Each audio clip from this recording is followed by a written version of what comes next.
Hey, look what Mrs. Corwin found today while she was out looking for food. An apple. And that was while I was out hunting deer. What? You don't believe me? Well, you're right not to. I don't have to do those things because I can go to the store and get it. And why am I able to go to the store? You're going to find out today when we talk about the agricultural revolution.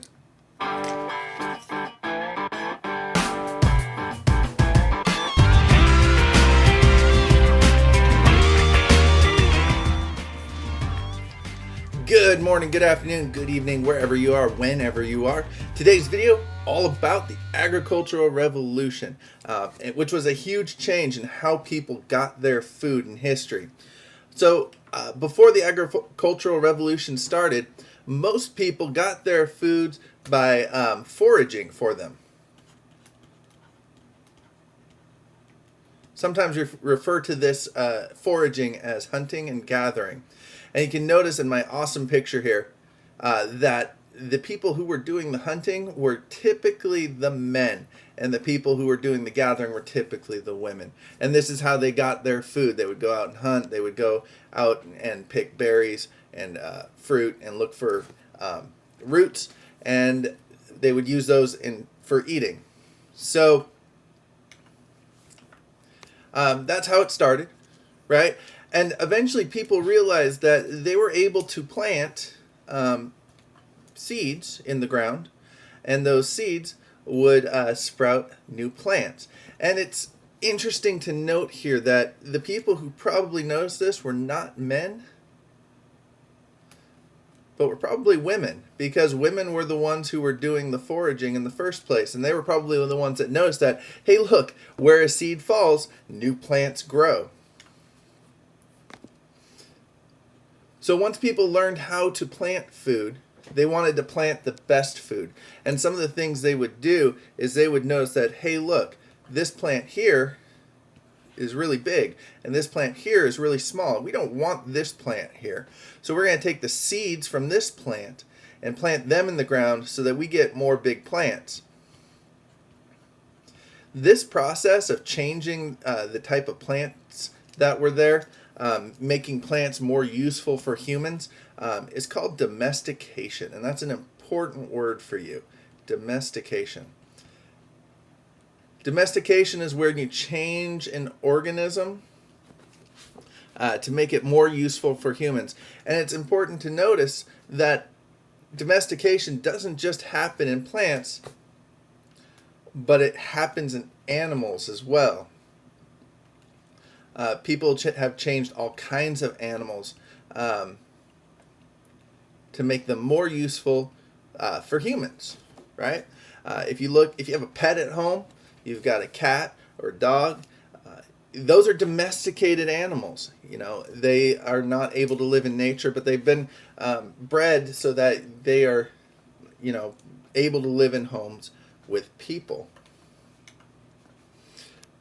So we got this process of domestication, choosing which plants are best, and all of a sudden, people are not moving from place to place anymore, because once you've planted your plants and you've got animals here, it's important that you stay in one place. You settle an area so that you can protect and your plants.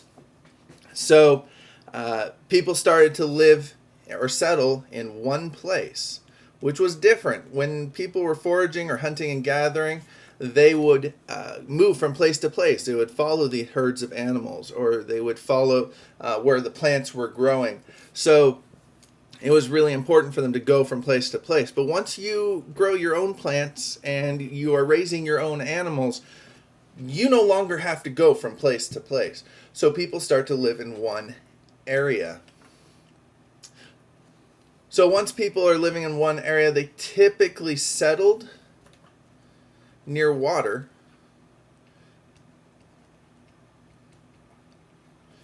because once you're growing your own plants, you need a way to water your plants. You'll also notice here that they've taken this river here and they've dug trenches to control the water. And this idea of controlling water is called irrigation, which is controlling water.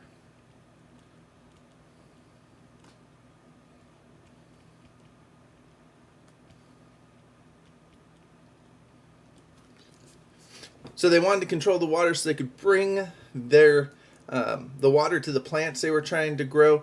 Also, they rivers have a tendency to flood and wipe out houses, so they would control the water to keep the river at bay. So now that you have this great water system, you're growing plants, you've picked the best seeds to grow, now this one guy here can grow all this food. So what does everyone else do? Well, that's a good question, and that's one of the things the agricultural revolution did, is it allowed other people to do other jobs. And we're going to talk about that in a later video. But for now, just know that because this one guy can grow all this food, he doesn't need all that food. He has what's called a surplus. When you have more food than you need, or more of anything than what you need. So he's able to, use this surplus to trade for these people to do other things.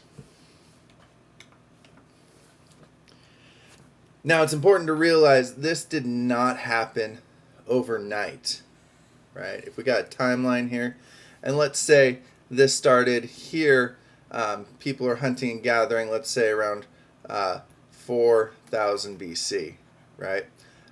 Typically, the next day you're not learning how to plant. So let's say this happened around 3,900 BC. People start to realize, oh look, the plants that fall, or the seeds that fall, new plants grow from that. So maybe that takes 100 years or so. And then people start to choose which plants they actually want to grow. So that starts around 3,800 BC, and I'm making these years up, by the way. And then domesticating animals would again then be, another 100 years. Staying in one place. So we're talking this could take a couple centuries, a couple hundred years, before you get to the point where people are settling near water and living in villages.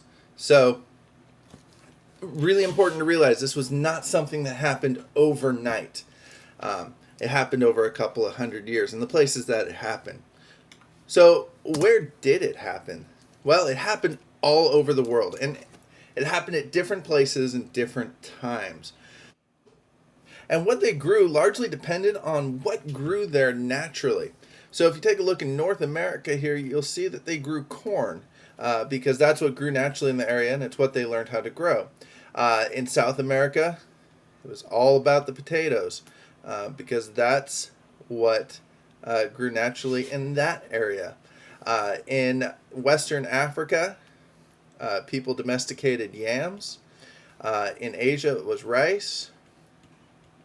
And in Southwest Asia, it was wheat and barley.